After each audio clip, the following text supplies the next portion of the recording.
If Samuel had any chance to make it through, we needed to come to Winnipeg.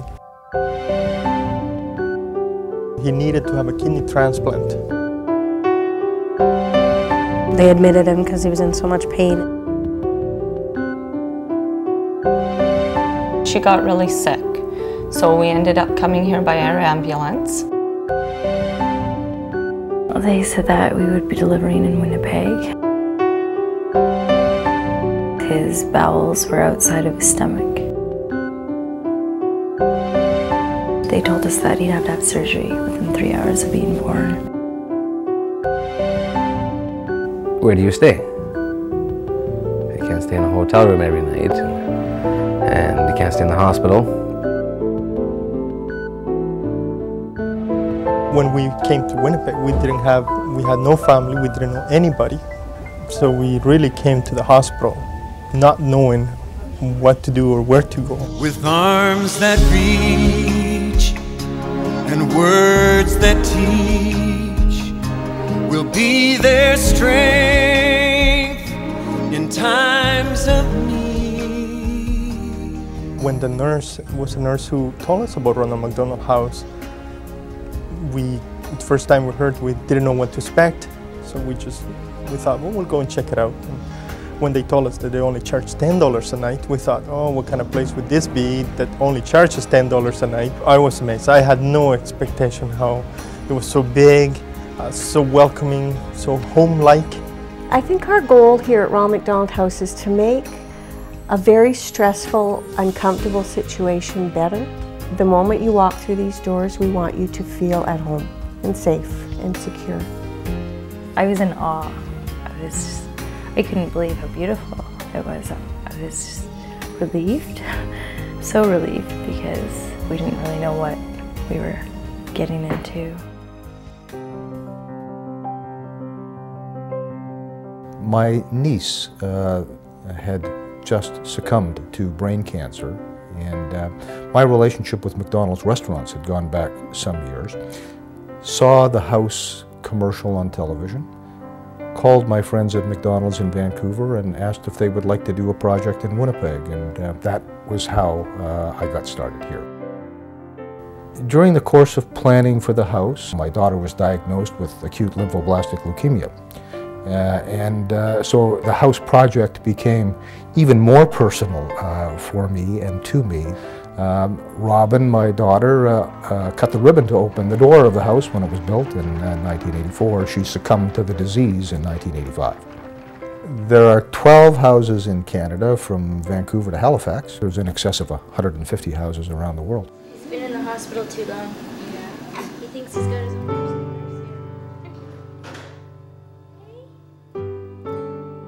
here. You see friendships and support networks develop very, very quickly. That's his lifeline. That's what he gets fed through. That's what he gets his waters through. Being at the hospital is difficult enough.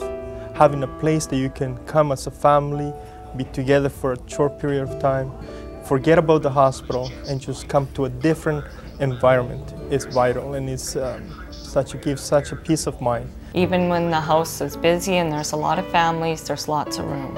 So you can still sit, watch TV, watch a movie, just be together in a nice setting.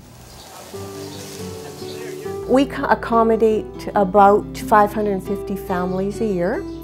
A lot of them are repeat families with ongoing chronic illnesses from all over Manitoba, northwestern Ontario, and Saskatchewan. Out-of-town families whose children are being treated for cancer have a priority at the house, but any other seriously ill child from out of town is welcome to use the house. The Winnipeg Ronald McDonald House is located at 566 Bannatyne at the corner of Kate Street. We are a short 5-minute walk to Children's Hospital. We have 14 bedrooms. Each bedroom contains their own sink, beds, dressers, closet areas. The families share common washrooms on each floor. We have a fully equipped kitchen. Basically, they just bring their own meal type foods and their clothing, and we try to provide pretty much everything else. Oh, yeah. I missed you, Vincenzo. He missed you. I was able to come here with my daughter, and there would have been no way that Shaylin could have come in every weekend to see me. She's really feeling such a hard impact. Say that your mom moved away to a new city, so it just feels like you don't know her. Something.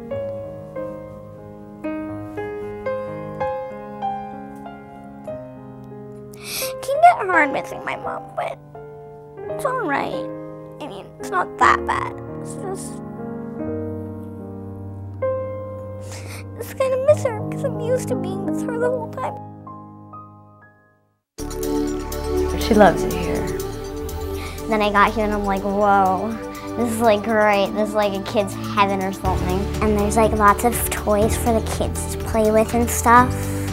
It's called the House That Love Built, and through the support of corporate, individual, volunteers, everybody works together to make this a reality.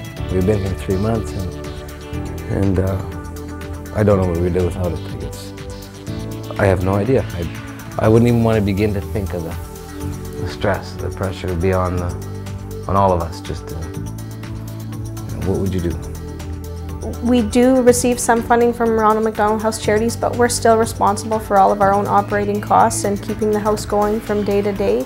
With the Happy Meal program and 40% of the money going directly to houses, the rest of the money is generated through fundraising. We organize 2 major fundraising events each year. In May, we have our very successful fashion show. The fashion show has an attendance of upward of 900 people. And in June, we have another successful event, our golf tournament.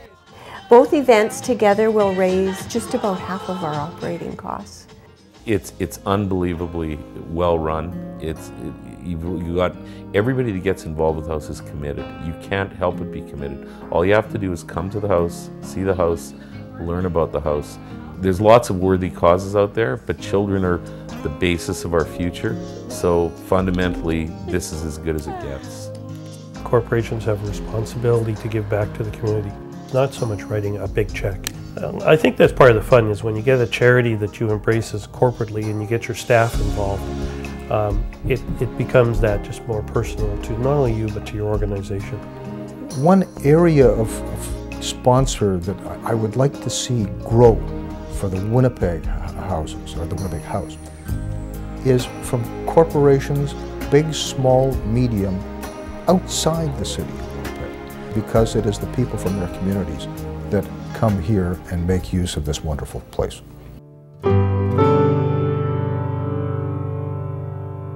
They shouldn't be scared.